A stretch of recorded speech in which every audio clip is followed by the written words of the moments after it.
Hello learners, welcome to my channel IGNOU TW solution. मैं हूं विप्लव ओझा और मैं लेकर आया हूं IGNOU term end exam June 2022 के लिए कुछ प्रोबेबल क्वेश्चंस एंड उनके आंसर्स। प्रोग्राम है master of arts and sociology और कोर्स है MSO 001 यानी सोशियोलॉजिकल थ्योरीज एंड कॉन्सेप्ट। पूरे वीडियो पे 15 ऐसे टाइप क्वेश्चंस और उनके पॉइंट वाइज आंसर्स दिए जाने वाले हैं ताकि लर्नर्स को लंबे आंसर्स भी सीक्वेंस में याद रखने में आसानी हो। बस एक ही वीडियो देखिए और MSO 001 में स्कोर कीजिए 50 to 60% मार्क्स। अब आते हैं MSO 001 के क्वेश्चन पेपर के पैटर्न पर। टोटल 100 मार्क्स का पेपर है जिसके लिए आपको 3 घंटे का समय दिया जाएगा। हर एक क्वेश्चंस 20 मार्क्स के होते हैं यानी कि ऐसे टाइप क्वेश्चंस हैं ये। इस पेपर पे आपको एक भी ऑब्जेक्टिव क्वेश्चंस नहीं मिलेंगे। ओवरऑल पेपर के दो सेक्शंस होते हैं, सेक्शन 1 एंड सेक्शन 2। आपको हर एक सेक्शन से दो आंसर्स कंपल्सरी लिखने होंगे यानी दोनों सेक्शन से दो दो करके 4। और पांचवा क्वेश्चंस आप दोनों सेक्शन में से किसी भी एक से चूज कर उसका आंसर लिख सकते हैं। कुल मिलाकर किसी भी एक सेक्शन से 3 और दूसरे सेक्शन से 2 आंसर को आपको लिखने होंगे। हर एक आंसर का वर्ड लिमिट भी फिक्स किया गया है और वो है 500 वर्ड्स। अब आते हैं बाकी डिटेल्स पे। इन 15 क्वेश्चंस के चयन के लिए पिछले 10 टर्म एंड एग्जाम के क्वेश्चंस और सोशियोलॉजी सब्जेक्ट के एक्सपर्ट से मदद लिया गया है। आंसर्स को इग्नो के MSO और BSO प्रोग्राम के सेल्फ लर्निंग मटेरियल की मदद से प्रिपेयर किया गया है। साथ ही इसके अलावा कुछ आंसर्स के लिए सोशियोलॉजी फील्ड के कई रिसर्च आर्टिकल्स जो कि नेशनल एंड इंटरनेशनल जर्नल पे पब्लिश्ड हैं उनसे भी मदद लिया गया है। इसके बाद आते हैं प्रिपरेशन टिप्स पर। तो मैं लर्नर्स को यही अपील करूंगा कि आप पूरे वीडियो को अच्छी तरह से देखिए। जो लोग नॉन वर्किंग प्रोफेशनल्स हैं वो लोग तो लिख लिख के प्रैक्टिस कर पाएंगे। इवन जो लोग वर्किंग प्रोफेशनल हैं वो लोग को लिए मैं एक ही रिक्वेस्ट करता हूँ कि आप लोग कहीं भी किसी भी समय आप वीडियो को ऑन करके उसका ऑडियो क्लिपिंग भी सुन सकते हैं। तब क्या होता है कि बार बार एक क्लिप सुनने से भी आपको कुछ आंसर्स याद रह जाएंगे। तो इसी तरह आप समय निकालिए और आंसर्स को अच्छे से देखिए और अंत में यही कहूंगा कि all the very best for upcoming IGNOU TW June 2022। तो आते हैं फर्स्ट क्वेश्चन पे। Discuss about the theoretical consideration in the context of power by any two sociologist, Max Weber, Karl Marx, Robert Michels, Steven Lukes, Anthony Giddens and Michael Foucault. तो यहाँ पे आपको 6 ही sociologist के थियोरेटिकल कंसिडरेशंस को मिलेंगे।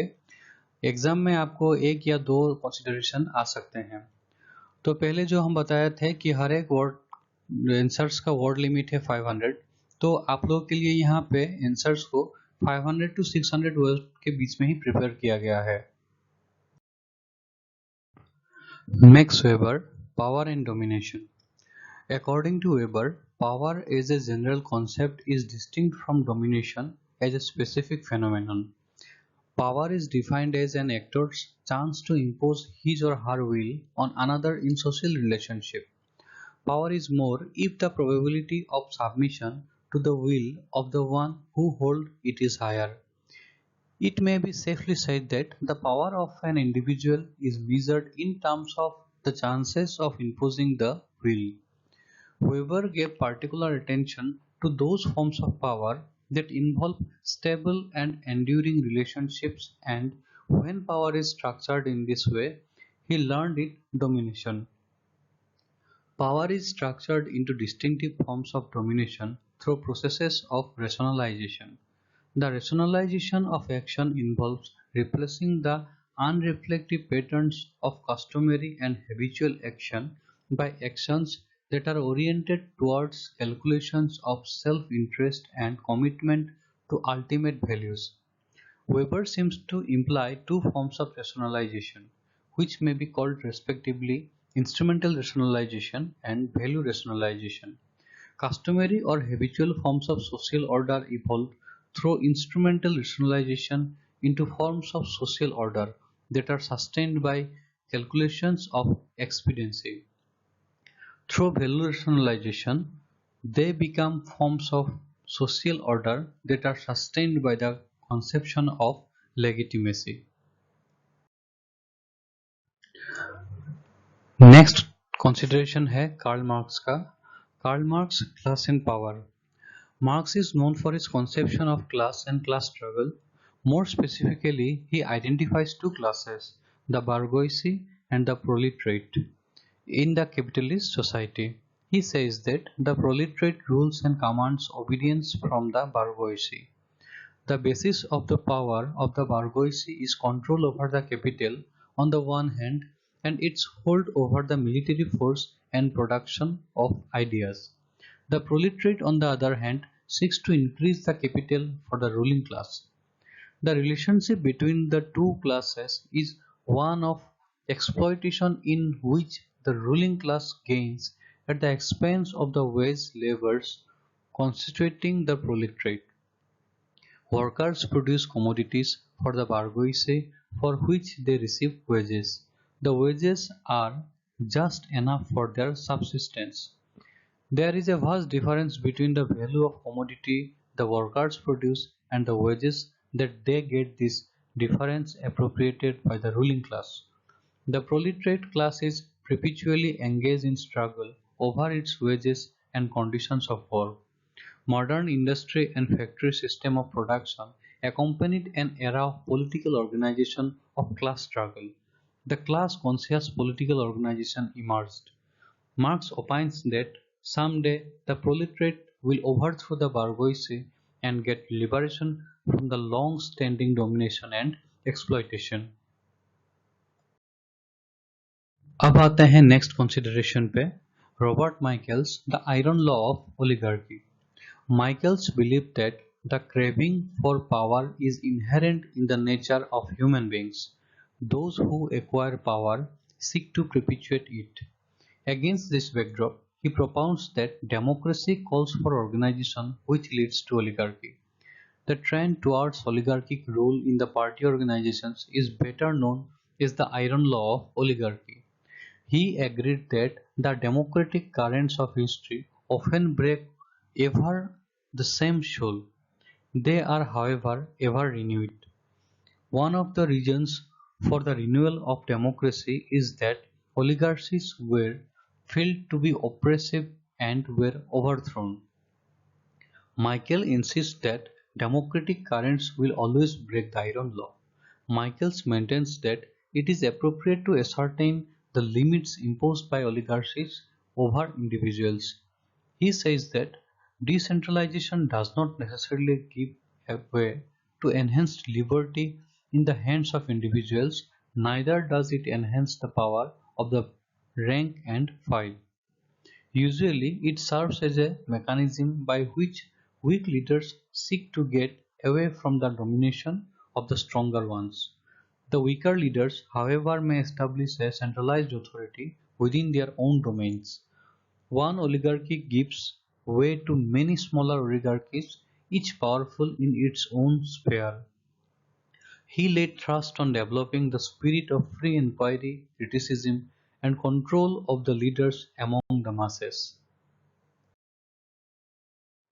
Next है Stephen Luke's power and human agency. Luke affirms that all power is attributed to individual or collective human agents. Often human agents have several options or alternatives before them from which they choose their course of action. Human agents exercise their characteristic power when they act voluntarily on the basis of wants and beliefs which provide them with reasons for so acting. Such an exercise of power of human agency implies that the agent at the point of action has the power to act otherwise, that is, at the least the ability and the opportunity both to act or not to act. It is in his power to do either. There is an openness between performing or failing to perform the action. There is no set of external circumstances such that in those circumstances the agent will necessarily so act. Two conclusions emerge from this perspective. The one who exercises the power had the option or the alternative to act differently, and those on whom the power had the option or the alternative to act differently if power was not exercised over them. Leuker's proposition of power accepts that despite the fact that actors operate within structurally determined limits, they have a certain degree of autonomy and could act in a degree of autonomy and in a different way. There would be no place for power in a condition of total structural determinism and imposed constraints that determine the options of human agents. He conclusively says that social life may be properly understood as dialectic of power and structure, a web of possibilities for agents to make choices and pursue strategies within given limits. Next है Anthony Giddens power as dependency and domination Anthony Giddens' concept of power in the context of interaction is rooted in terms of domination. He distinguishes between power in the broad sense and power in the narrow sense. In the broad sense, power is explained as the transformative capacity of human agency. Here, the term capacity refers to the capability of an individual to bring about a change in the course of a series of events through intervention. On the other hand, power in the narrow sense is largely relational. It is the capability to effect results when these outcomes depend upon the agency of others. The basic difference between the two lies in the agency.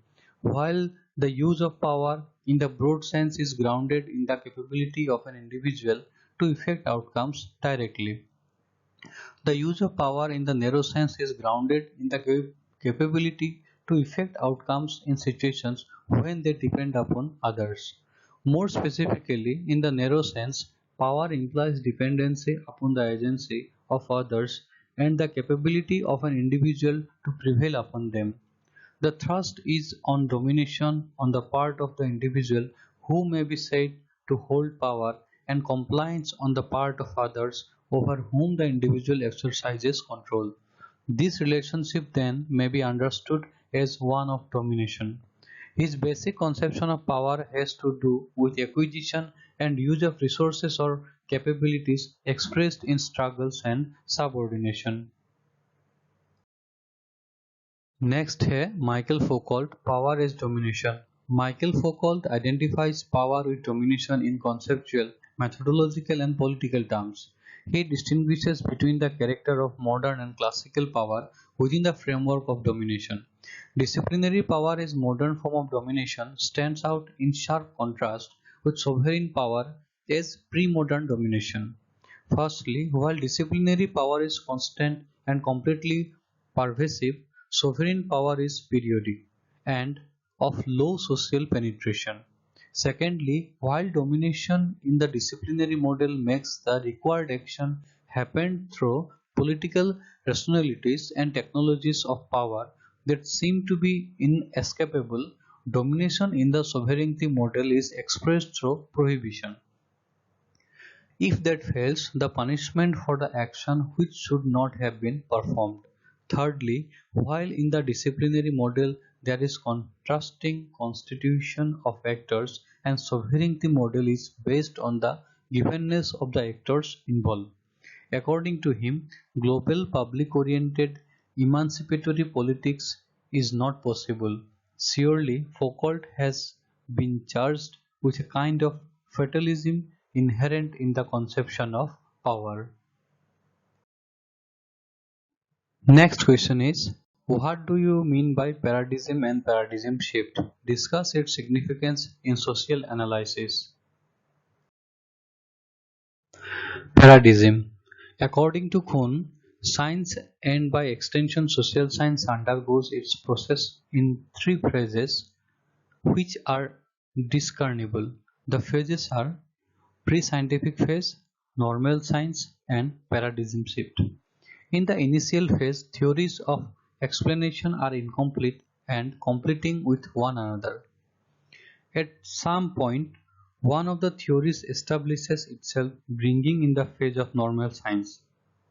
In this phase, a single theory or a set of theories emerge dominant which Kuhn calls a paradigm. The concept of paradigm has two aspects to it. The first is that which engulfs the whole and subsumes its various parts on subsets. It comprises all the procedure of science or social science. This is a global paradigm. At the second level, there are theories and practices which strengthen the existing paradigm of the society or globe. Paradigm shift. According to Kuhn, when there is a paradigm shift, the situation is one where the previous theories have proved to be redundant.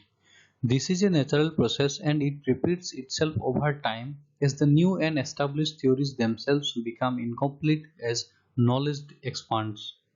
At this point, the solution lies in modifying the theories or to be abandon them for another set of dominant or competing theoretical explanations which offer more complete and better explanation for both sciences, social science and worldviews as wholes. According to Kuhn, the paradigm shift implies a rather drastic, if not total, replacement of the previously established theories of science and social science. In short, the earlier theories are not comparable. The shift is total. The way language is used, the development of new concepts, words, and meanings is part of a paradigm shift. So are norms, values, and mores. To put it differently, a paradigm shift implies a new view of the world, its perception, perspective, and overall attitudes of the world community changes and changes with great speed.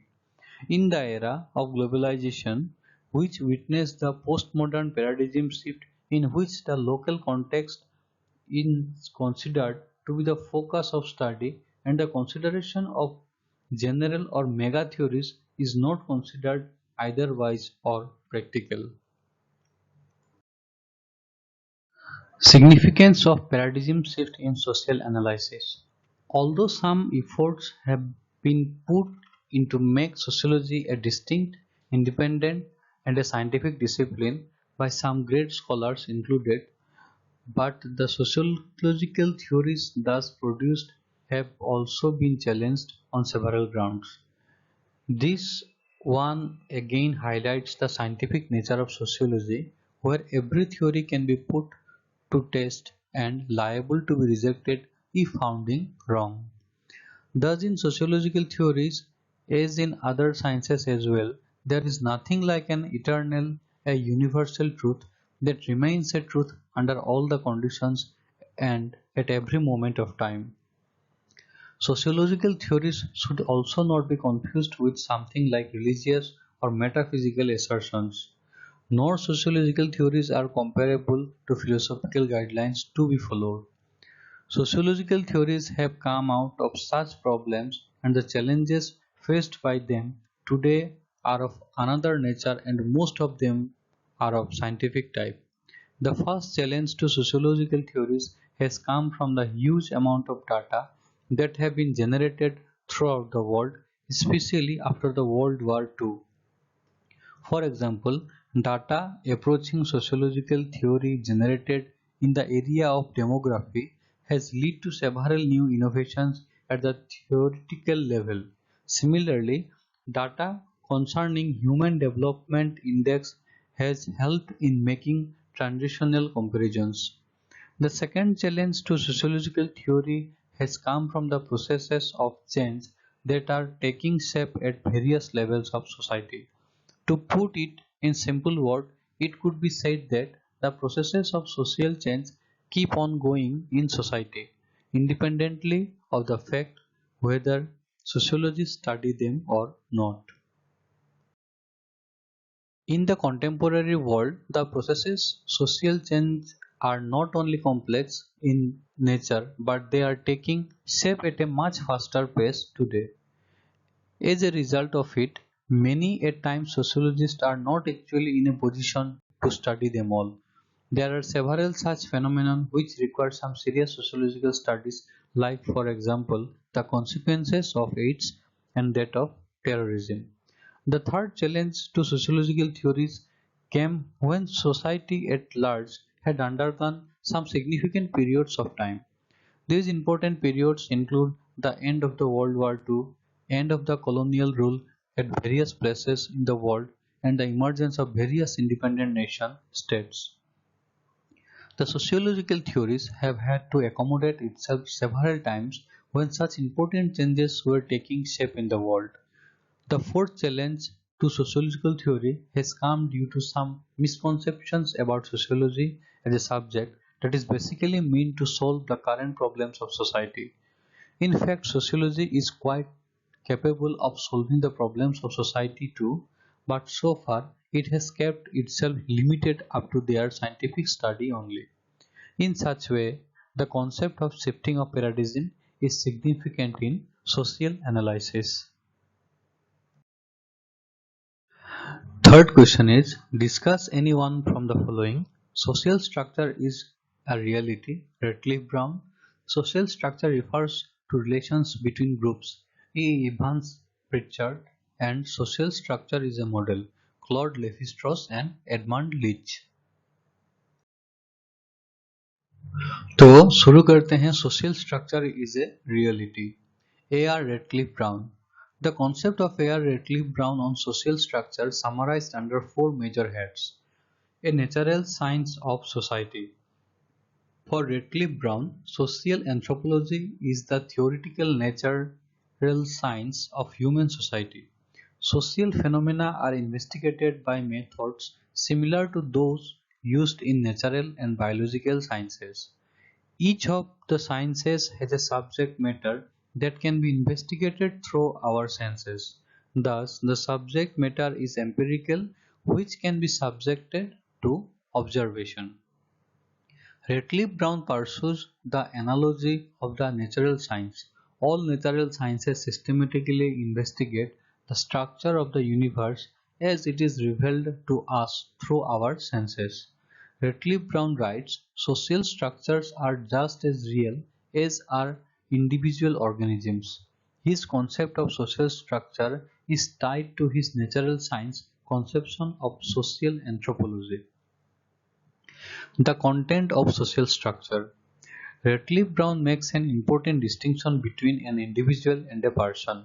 As an individual, he is a biological organism, comprising a large number of molecules organized in a complex way, which keeps on carrying out a multitude of physiological and psychological functions till the time he is alive. This aspect of human beings, the individual aspect, is an object of study for biological and physiological sciences. As a person, the human being is complex of social relationships. It is the unit of study for sociologists and social anthropologists. Radcliffe Brown uses the term social personality for the position a human being occupies in a social structure. Radcliffe Brown includes the following two aspects within the social structure: all social relations of person to person, that is, interpersonal relations, and the differentiation of individuals and of classes by their social role. Structural type. Radcliffe Brown makes a distinction between social structure and structural type or form. This distinction is also related with Radcliffe Brown's conception of science and of social anthropology as a natural science of society. He says that, as distinguished from history, science is not concerned with the particular or unique. It is concerned rather with the general, with propositions that apply to the entire phenomenon. If social structure is bound by factors of time and shape, varying from one context to another, structural type is general and invariant. The social structure changes over time. There remain an underlying continuity and relative constancy which designates its structural form. Society and social structure. Radcliffe Brown's attempt was praiseworthy, for it was the first rigorous attempt to define the concept of social structure rather than just taking its meaning for granted. However, it led to many questions and confusions. If social structure is a collectively of interpersonal relations, real and observable, then what a society is? Do we study society and find its structure? In this way, Radcliffe Brown defined social structure. Next is social structure refers to relations between groups. E. Evans Pritchard. Evans Pritchard carried out a piece of intensive fieldwork with the Nuer of the Sudan. In his monograph on the Nuer, he first gives an account of the importance of cattle for the life of the people he had studied. The ecological system in which they find themselves conditions their territorial distribution and transhumance. The Nuer concept of time and space arise largely from their patterns of livelihood. Then, even Pritchard examines the territorial sections which form their political system in the absence of a centralized political authority. Evans Pritchard's description of the elements of Nuer society and their interrelationship guided him to do the concept of social structure. Evans Pritchard does not consider the family as a structural group. It is because he thinks that the family does not have the kind of consistency and constancy which other groups have. A family disappears at the death of its members and new family comes into existence. However, it does not imply that the family is less important, for it is essential for the preservation of the structure. New members are born into family which maintain the system and its continuity. For Ibn Pritchard, the part of social structure among which structural relations are to be described are groups that endure over time. Social structure is not an empirical entity for him. From the study of the social relations of people, we move on to an understanding of their groups. When we describe the relations between groups, we are already on our way of describing their social structure. Therefore, social structure is an anthropologist's abstraction from the existing reality. Next is social structure is a model. Claude Lévi-Strauss and Edmund Leach. Claude Lévi-Strauss is famous for his ingenious cross-cultural analysis of myths and kinship systems. For structuralism, it is the analogy from language that helps us in conceptualizing society.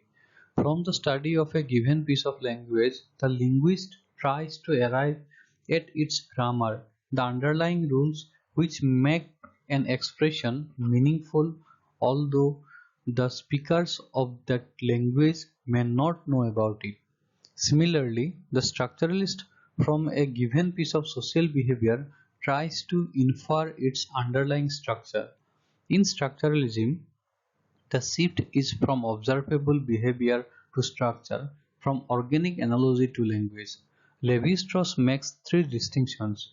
First, between observation and experimentation on models. Second, the conscious and unconscious character of the models. And third, between mechanical and statistical models. The observation of social relations and the construction of models after these facts need to be distinguished from experiments on models.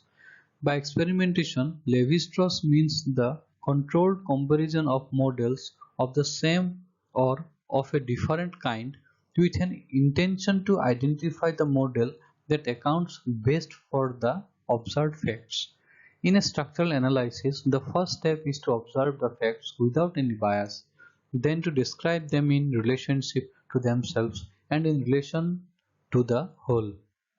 From this, models are constructed and in the final analysis, the best model is chosen.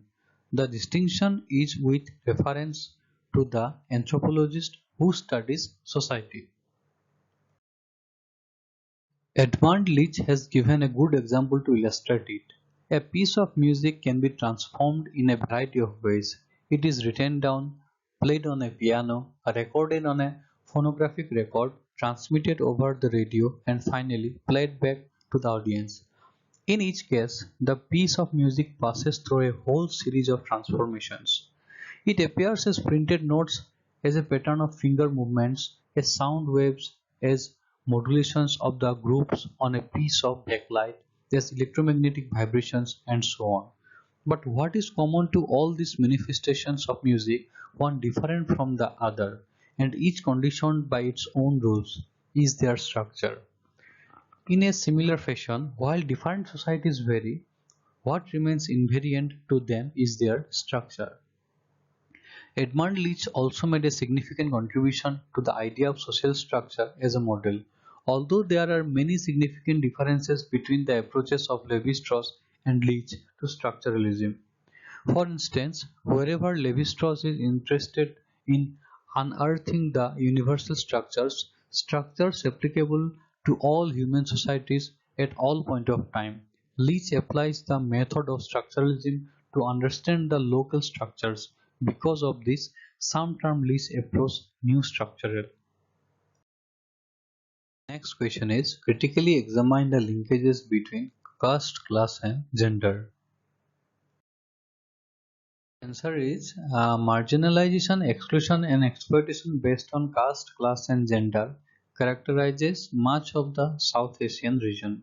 There is a dynamic interconnection between caste, class, and gender, and this need to be understood in the current context. Often, each of these categories is understood in isolation, and the relationship between the three is rarely seen or understood. Marginalization, exclusion, and exploitation based on class, gender, race, and ethnicity have been part of every society, including the Indian society. But what is typical of India and Nepal, for instance, is the caste-based exclusion and exploitation. Caste has been one of the most dominant and determining factors not only in social but also in economic and political spheres. According to B. R. Ambedkar, caste is a system of graded inequality in which castes are arranged according to an ascending scale of reverence and descending scale of contempt. The caste system attributes positions within the social hierarchy based on birth, thereby perpetuating intergenerationally upper, lower, and outcast positions. The unequal and discriminatory social arrangements deny people of lower caste access to means of production, opportunities of educational and economic advancement. Caste perpetuates itself through its adherence to endogamy and the notion of purity and pollution. The distinguishing feature of the caste system is that those who own the means of production also own the means of symbolic production in order to perpetuate the system. Studies on social stratification occupy a prominent place in sociology. Distribution of power, wealth, and prestige in various societies has been the main concern not only of sociologists but of a variety of thinkers from other disciplines. Economic relations and power have been central to the stratification, but the relationship between the two may lead to conflicting social groups. Their understanding has resulted in a range of studies divided widely across ideological and philosophical grounds. Class structure has been changing across times and it differs according to context. From the feudal societies to capitalist one, class has been changing and its wake bringing about new kind of social and production relations. Class legitimizes itself through welfarism and cultural hegemony. It is important to understand how class has continued through the periods of feudalism well into capitalism in new and different ways. Gender encompasses our lives in every possible way. It is manifested in how we act, behave, what clothes we wear, and the norms and values that we emulate. Gender gets manifested through different kinds of control on women, on their production, reproduction, sexual, and mobility. Gender is embedded within other social stratifiers that mediate different outcomes for men and women. Women's position in the entertainment and leisure all are implicated in the social construction of masculine and feminine sexuality.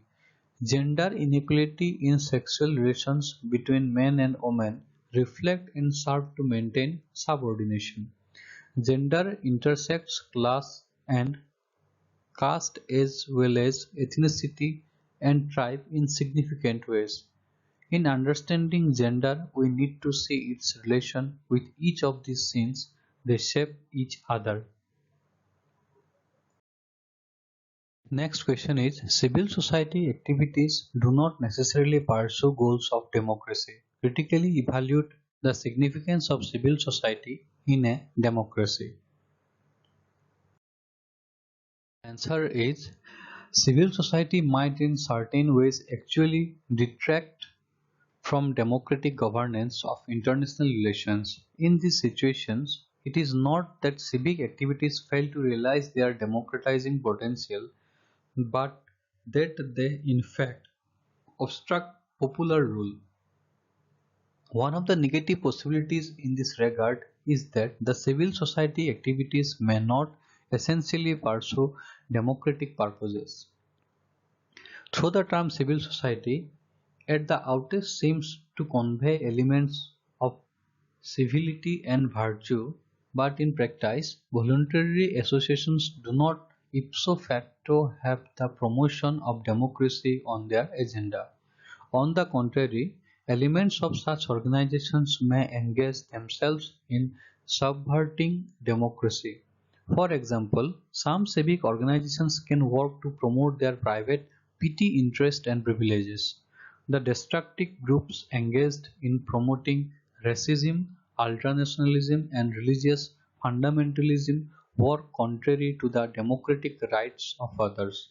Those parts of the Islamic sector that are politically relevant, such as the Muslim Brotherhood, have not pushed for democracy in a comprehensive fashion. Civil society is significant for democracy. There are several areas in this regard to describe the same. These are public education. Awareness is key to any democratic system. The civil society might enhance democracy through educating the public.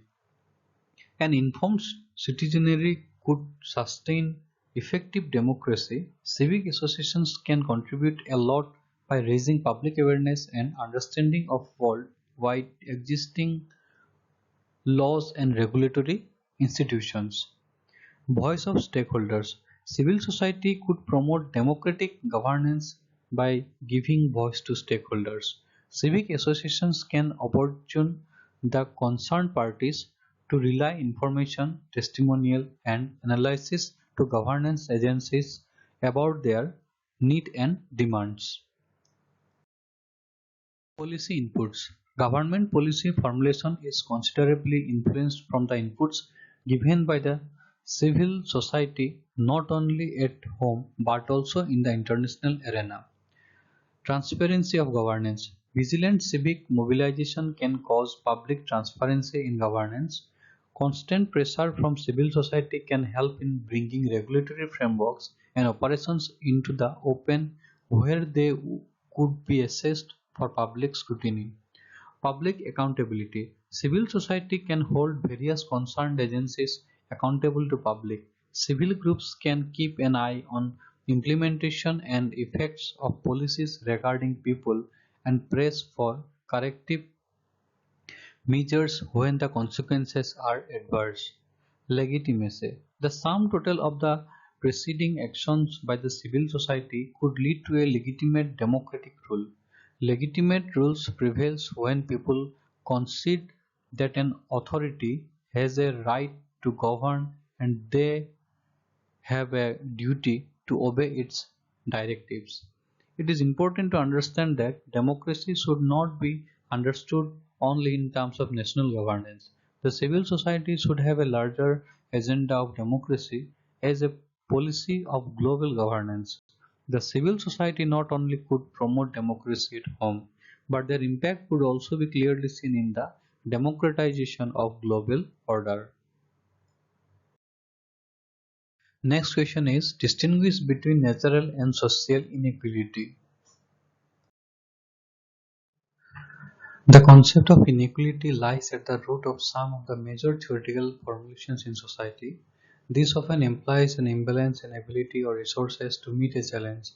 Inequality in societies is manifest in caste, class, gender, and power relations. The major distinguishing features between natural and social inequality are as follows. In the case of natural inequality, according to Rousseau, natural or physical inequality referring to difference of age, health, bodily strength, and mental abilities. On the other hand, social inequality is to be called moral or political inequality because it depends on a kind of convention and is established or at least authorized. In case of natural inequality, it is imposed by nature on people, was difficult to get rid of, and that equality remained a cherished ideal. On the other hand, natural inequality becomes the basis of providing opportunities and resources, providing privileges and discriminations that form the groundwork of social inequality. Natural inequality between two people is perceived when we assess their performance. We then refer to natural inequality to mean inequality meted out by nature itself. The scales with which we are concerned in talking about inequalities in a social context are not given to us by nature, but culturally constructed by particular human beings under particular historical conditions. According to Bettilly, to an anthropologist for whom the variety of cultures has a central place in the human scheme to things, it would appear that the idea of natural inequality is inherently ambiguous, if not a contradiction in terms. Nature presents us only with differences or potential differences. With human beings, these differences do not become inequalities unless and until they are selected, marked out, and evaluated by processes that are cultural and not natural. On the other hand, one example of social inequality is unfolded in division of labor, which is accompanied with inequality in status and power. Simplistically viewed, division of labor corresponds with social differentiation. Biological differences results in biological inequalities, which in turn results in social inequalities. The next question is, what do you mean by sovereignty? Discuss its various features. Sovereignty. It is an important element of the state which distinguishes the state from other political associations within a society and similar entities in the international society. The origin and history of the idea of sovereignty is intimately connected with the origin and development of the territorial states in modern times. It is for this reason that the meaning of sovereignty has undergone change across history. Sovereignty is an assumption on authority. Authority is the right or title to rule. Sovereignty is the assumption that the government of a state is both supreme and independent. It is supreme over everybody who lives in its territorial jurisdiction, and it is independent from other governing authorities. Sovereignty in practice has meant the presence of both legal and political authority. Various features of sovereignty. Absoluteness. The sovereign's authority is absolute and unlimited vis-a-vis other associations in a society. It is absolute in the sense of not being subject to any restraints, legal or otherwise. Laws and decrees passed by the sovereign are binding on all citizens. Social groups and associations such as the family, village councils, clubs, trade unions, businesses can establish rules which command authority but only within the limit defined by law. Exclusive. The sovereign power of the state is exclusive in the sense that no association is in a position to compete with it. There can be only one sovereign authority in a state which can legally command obedience of its inhabitants. Sovereignty does not accept any rival or parallel authority within the boundary of the state. Permanence. Sovereignty is self-perpetuating. As long as the state exists, it is the supreme form of authority. Despite changes of governments, the sovereignty of the state endures. Once sovereignty is lost, the state ceases to exist. Universality. The sovereign state exercises authority over all other individuals and groups of individuals within its jurisdiction. No group or person can claim immunity from its jurisdiction as a matter of legal right. Inalienability. The sovereignty of the state cannot be alienated. Since sovereignty forms the essential personality of the state, the very act of alienating it from the state would amount to the destruction of the state. Indivisible. In a state, there can be only one sovereign power. If sovereignty is divided, it implies that more than one state exists. Even if the exercise of sovereign power is shared among the branches of governmental machinery, the supreme authority is indivisible in terms of its pervasive, coercive command over other associations in the society. The concept of sovereignty has been used in two contrasting ways. In the form of internal sovereignty, it refers to the distribution of authority within a state and leads to questions about need for supreme power and its location within the political system. In the form of external sovereignty, it is related to the role of the state in the international order and to whether or not it is able to operate as an independent and autonomous actor on the world stage. The next question is explain the various approaches to the study of social organization. In practice, organization theory and sociology of organizations are used interchangeably.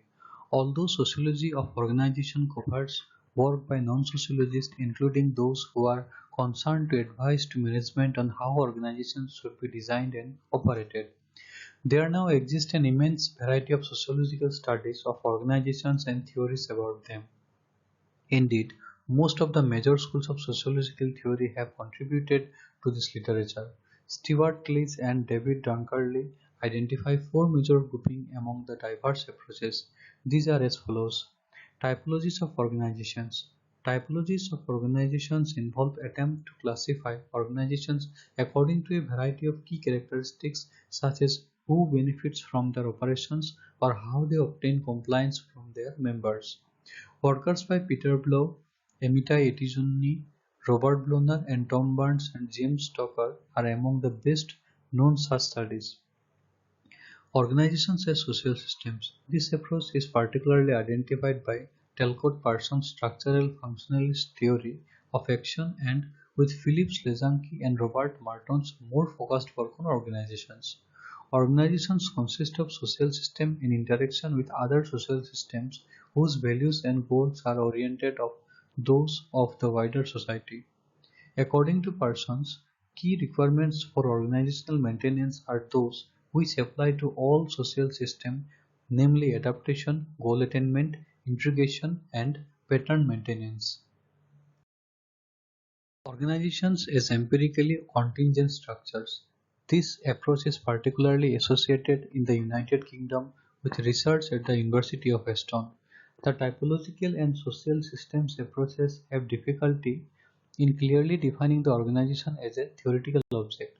The Aston program applies insights derived from psychology together with statistical techniques such as scaling and factor analysis to relate measures of organizational performance to different dimensions of organizational structure.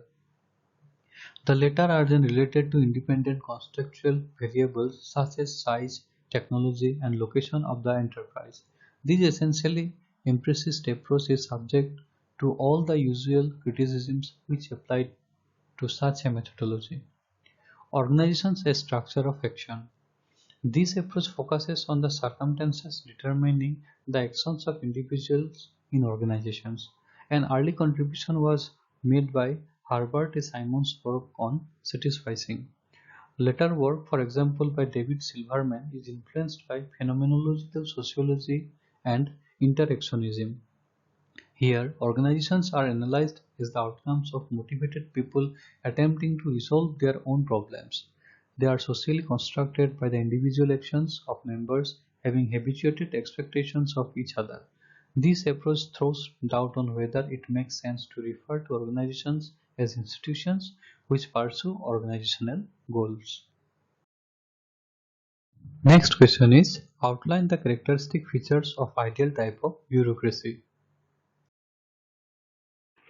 According to Weber, bureaucracy is the organizational apparatus of the modern state and the modern capitalist state is completely dependent upon bureaucratic organizations for its continued existence. The head of the system of the legal authority or bureaucracy is the head of the state, and it can hold a position through appropriation, election, or designated by succession.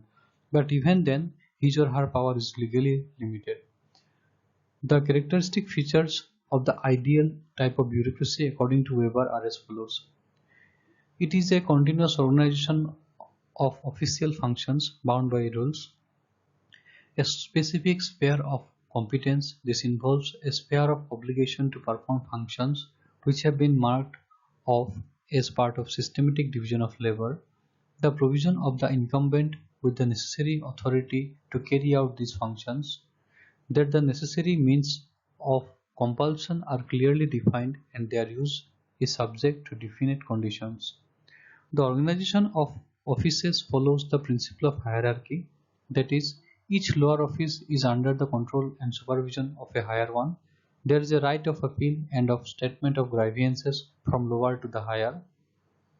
The rules which regulate the conduct of an office may be technical rules or norms. In both cases, if their application is to be fully rational, specialized training is necessary. It is thus normally true that only one person who had demonstrated an adequate technical training is qualified to be a member of the administrative staff of such an organized group, and hence only such persons are eligible for appointment to official positions. In the rational type, it is a matter of principle that the members of the administrative staff should be completely separated from ownership of the means of production and administration.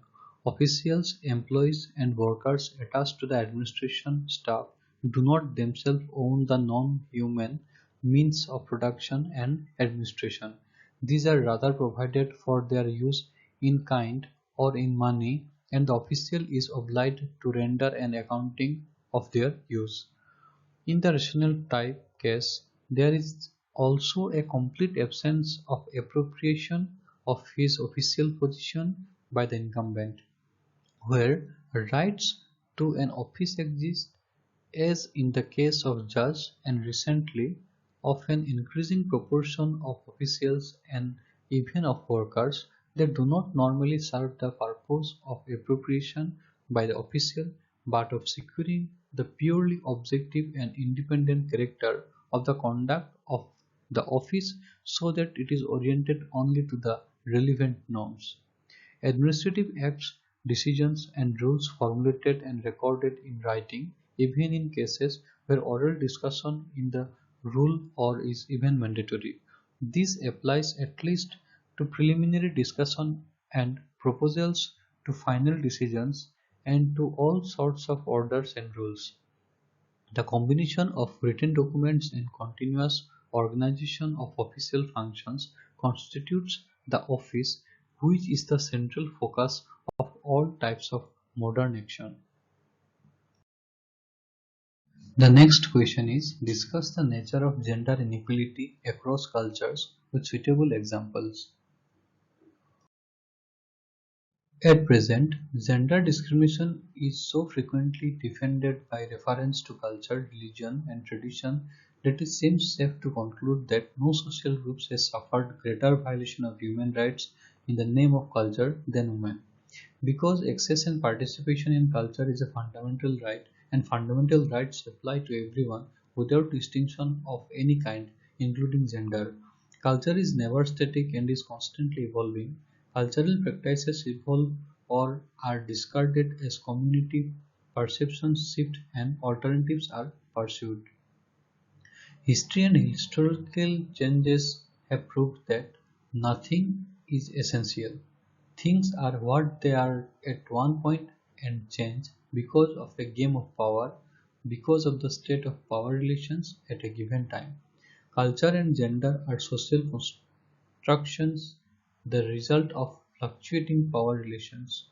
This is why essentializing disclosures cannot be accepted as valid argument to claim that a particular culture is intrinsically discriminatory to women. Places of gender inequality. Gender inequality may be found in the following places. Cultural barriers for gender inequality in home, gender inequality in workplace or office, gender inequalities in educational systems, and self-implicated discrimination. Generally, the cultural barriers for gender inequality are as follows: patriarchal society, son preference, dress codes and special activities for girl children, low status of women, early marriages, given birth at early age, reproductive health system, lack of knowledge of sexual rights, cultural superstitions like child marriages, sati and pradha system, dowry harassments and dowry deaths, and female foticides and female infanticide. Explain the relationship between state citizenship and multiculturalism. The relationship between state citizenship and multiculturalism is discussed through following key points. The problem of multicultural accommodation is high on the global political agenda. Accommodation refers to a wide range of state measures designed to facilitate identity groups, practices, and norms. Due to the anti-ancient regime legacy of standard conception of citizenship, individual rights generally are prioritized over assertions of legal entitlements based on subnational group affiliation. Thus, liberal, civic republican, and ethno-cultural models of membership all share in common basic mistrust of identity groups as a relevant component of citizenship theory. The term identity groups here refers to a range of culture, religious, or ethnic groups that are recognizable by virtue of their nomos. Identity groups are distinguishable by unique history and collective memory, a distinct culture or set of social norms, customs, and traditions, or perhaps an experience of maltreatment by mainstream society. Proponents of a multicultural understanding of citizenship are concerned with the power of the state and dominant social groups to erode identity groups. This concern derives from a philosophical position that stresses the role of culture in constituting a person's understanding of who they are, of their fundamental defining characteristics as a human being. Charles Taylor, in his famous essay "The Politics of Recognition", argues that we form our identities and our conceptions of ourselves as free and equal agents through a dialogical process using certain given cultural scripts. Culture, under this view, is not just something that we use to understand and evaluate the world, it is also a fundamental part of us. Membership in an identity group combined with active participation in its cultural expressions as distinct from mere blood ties can provide individuals with an intangible context of choice and a secure sense of identity and belonging. This emphasis on the links among culture, identity, and group membership stands at the core of the quest for a new multicultural understanding of citizenship. Under this new understanding, persons stand forth with their differences acknowledged and respected, and they participate in the public sphere without shedding their distinct identities. This approach departs from blindness to difference ideal and aims to crave out a philosophical and legal rationale for recognizing identity groups as deserving of special or differentiated rights. The multicultural understanding of citizenship therefore departs from the perception of all citizens as individuals who are merely members of a larger political community. Instead, it views them as having equal rights as individuals while simultaneously meriting differentiated rights as members of identity groups. Hence, in legal terms, the move toward a multicultural citizenship model raises potential conflicts among three components: the identity group, the state, and the individual. The next question is: what do you mean by class? Discuss four major theories on class structure. Meaning of class. There are two fundamental perspectives from which the concept of class may be understood. The first is the nominalist perspective that is identified with the American school of thought. The second is the realist perspective that is identified with the European school of thought. According to Ossowski, The following three assumptions are common to all conceptions of class society. Classes constitute the most comprehensive groups in the social structure. Division of people into classes concerns social status connected with a system of privileges and discriminations not determined by biological criteria.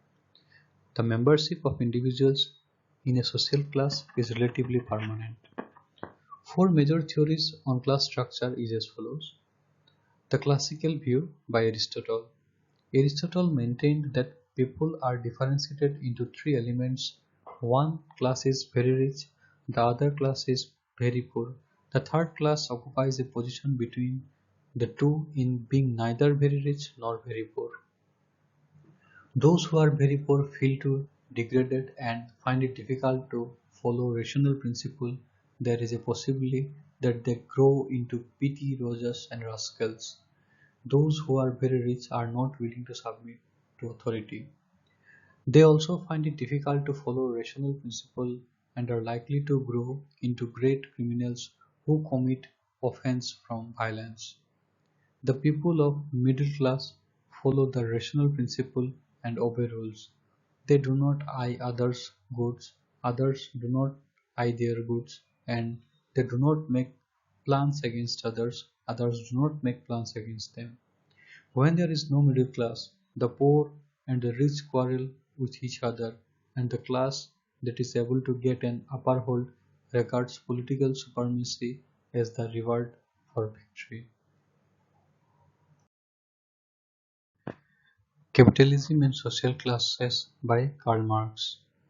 Three periods in history are identified: ancient civilization, feudalism, and capitalism. Each period is marked by a predominant mode of production. Some of the predominant means of production identified by Marx are primitive communism, ancient empires, feudalism, capitalism, and advanced communism.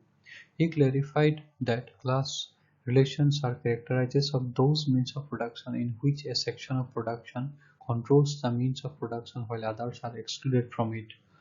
Those who control the means of production exploit those who transform the means of production into finished products. The mode of production constitutes the basis of called structure. The capitalist or ruling class and the wage labor or the oppressed class makes up the class structure. In Marxian sense, a social class is an aggregate of those who perform the same function in the production process. These classes occupy different positions in the economy. Class and Class Conflict in Industrial Society by R. Drahendorf.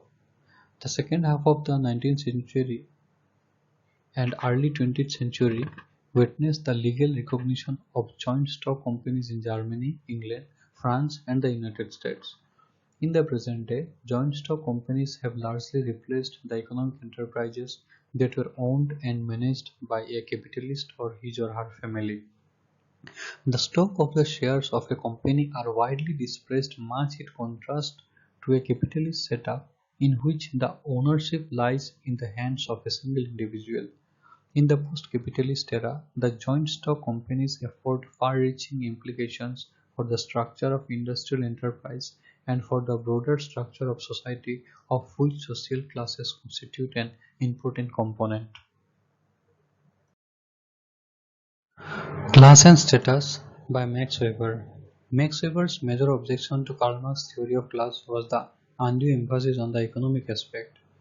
Weber did recognize the importance of the economic aspect of society, but he did not rate it as the most important one. He said that specific life chances are created by the way of disposition over material property is distributed among some people who meet competitively in the market for the purpose of exchange. When we talk of disposition over material property, the focus is on owners only, who get the monopoly to acquire valued goods, while the non-owners are excluded from the competing for highly valued goods. In acquiring capital goods and exercising monopoly over them, propertied people get an entrepreneurial function and the chances to share the returns on capital. The non-owners are without property and are able to offer their services at best their labor, while those who have property engage in price wars with them. Discuss the relationship between state and citizenship and state and power. State and citizenship. The state is an important political organization that exists within society. One of the reasons for its pervasive impact is its universality. All the people in a territorial society come under the jurisdiction of the state. In their relationship with the state, they are known as citizens. Another reason for the predominant role of the state in the lives of the citizens is the expanding scope of its activities. Still another reason is the use of coercive force, which only the state can employ in the pursuit of its objectives. The police and defense forces are coercive structures of the state. Another is bureaucracy, a well-organized army of government officials who, in their dealings with citizens, stand as organs of authority. Because of its universality, the state's dealings with the citizens become peculiarly impersonal as expressed in the bureaucracy. Since the state includes all men, its prescription applied to all men without the many actual distinctions of value systems and separate interests.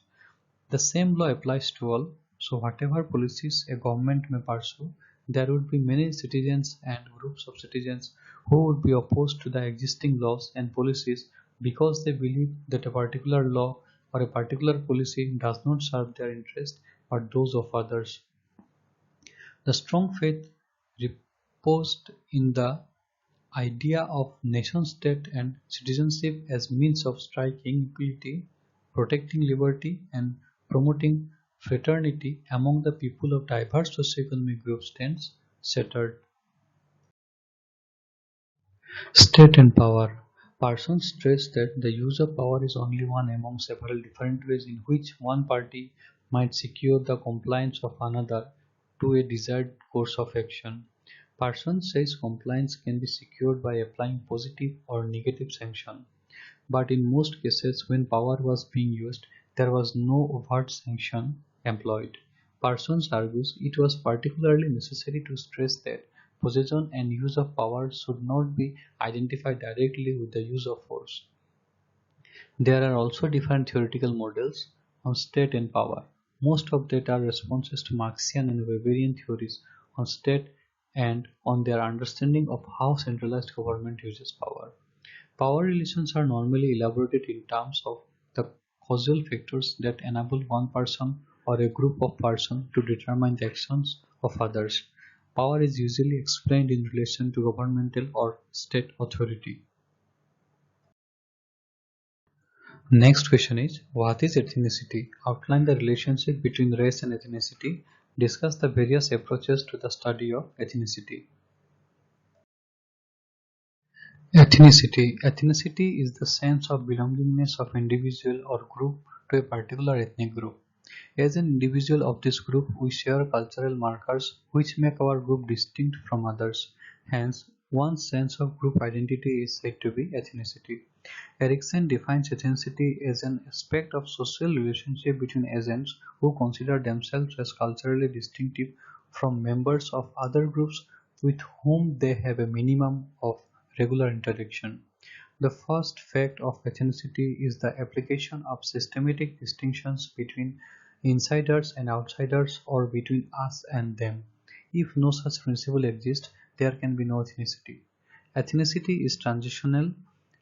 It is essentially impermanent and, in that sense, has nothing to do with biological inheritance. It is this feature that distinguishes instrumentalist approach from primordialist perceptions of ethnicity. Ethnic identity is shifting, it is always two-sided. Our being Hindus or Muslims, Gujarati or Telugu is immaterial unless these identities are locked in a vis-a-vis situation. They the key issue in these interactions is manipulation or perceived significant difference in their generation. Relationship between race and ethnicity. Both the terms are used interchangeably. Both are considered as a social construction in understanding of race. The biological or physical features are important. In understanding ethnicity, the cultural markers are important. Various approaches to study the ethnicity. There are three schools of thought or approach to analyze ethnicity in the social science disclosure. These are Primordialist school of thought. The primordial school believes that ethnicity is innate, that is, ethnicity is the fixed or given characteristic of individuals and community. It believes that ethnicity is ascriptive, it is achieved through birth, it is permanent and can not be changed.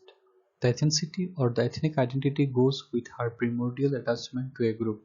The primordial school of thought thus looks ethnic bounds as primordial, ancient, natural, emotional, and given. Thus, ethnicity is considered as static and naturalistic. Instrumentalist school of thought. The instrumentalists look at ethnicity not in terms of primordial qualities, but they consider ethnicity to be socially and politically constructed over time. Ethnicity is a necessary instrument in achieving certain goals. The instrumentalists treat ethnicity as the social, political, and cultural resource for different interest groups.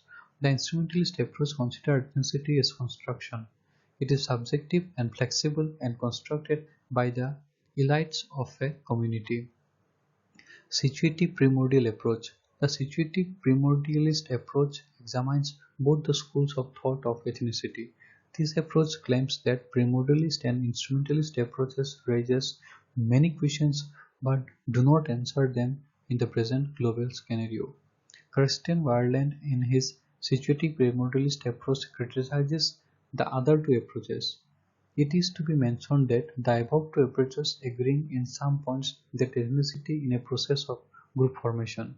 The primordialists consider ethnicity as given, natural, and objective, and hence ethnic group is a solid unit, but Warland in his approach takes ethnicity as an independent variable in comparative politics. According to him, ethnic factors independently influences the political outcomes. Next question is modernity, modernization, and postmodern society of India. Discuss. Modernity. The term modernity is a term employed to discuss the stage of a society that is more developed than another society. This term is usually employed to describe a society that uses worldwide capitalism as the model to overall world development. Thus, when a society has the characteristics of modernity, it is named a modern society. Many attempts have been made in sociology to try and define modernity. Some of the factors used to define modernity include disenhancement of the world, rationalization, mass society, secularization, and democratization, and so on. Modernization. Modernization is an outcome of various social processes. Yogendra Singh pointed out at the beginning of his analysis that prior to modernization, the traditions of India were based on the various principles of hierarchy, holism, continuity, and transcendence. These were the basic aspects of tradition. These factors, to some extent, extend also in the traditional West. However, as Singh notes, Indian and Western tradition were in fact divergent to each other. These arose specifically from their own differing historical background, their specific societies and cultural heritage and overall social situation. Phases in modernization processes. The economic aspect where the mass media helped to spread technological innovations that were at the core of modernization. Cultural development including education and literacy rates. This too was aided by the mass media which can promote modernity. Identify development, especially a rational identity, was also helped by the mass including the process of nation building and elections. Postmodern society. Modernity is often contextualized by comparing modern societies to pre or postmodern societies. Modernity also involves a shift in the individual and community perspective. This is because until the viewpoint changes, the society concerned cannot move from a pre-modern to modern and on to postmodernity. Thus, postmodernity is the word used for the historical epoch following the modern era. Further, postmodernism itself refers to cultural products which are different or separate from the modern cultural products. Postmodernism indicates that in the cultural field, postmodern cultural products tend to replace modern products. Again, postmodern social theory has emerged from and has differences with modern social theory. Thus, postmodern theory rejects the notion of foundationalism of the earlier theories, but itself tends to be reductive, non-rational, and nihilistic. The first of these characteristics is that in postmodernism there is a multiplicity of views, meanings, and so on. Secondly, the postmodernists are looking for polysemic and alternative meanings. Thirdly, there is a distrust of meta-narratives and grand narratives as found in classical sociological theory. It also holds that since there are a multiplicity of perspectives, there will always be many truths. Thus, postmodernists regard concepts, ideas as texts which are open to interpretation. They also look for binary oppositions in the text. Further, these binary oppositions are themselves shown to be false or at least not necessarily true. Finally, the postmodernist identifies text groups which are absent or omitted. This is regarded important to any deconstruction. तो learners ये थे 15 questions और उनके ऐसे type answers जो भी point wise और objective आप लोग के लिए प्रिपेयर किए गए हैं। तो काइंडली इस चैनल को सब्सक्राइब शेयर और लाइक करने के लिए मत भूलिए। हम जल्द ही सेकंड पेपर यानी MSO 002 के क्वेश्चन आंसर्स को लेके आप लोगों के सामने आएंगे और any type of guidance exam related हो या ट्यूटर मार्क असाइनमेंट रिलेटेड हो और कोई भी मुश्किल के लिए आप लोग हमें मेल कर सकते हैं। हमारा मेल आईडी है ignoutexamsolution@gmail.com। तो नमस्कार और थैंक यू सो मच। मिलते हैं अगले वीडियो पे फिर एक बार।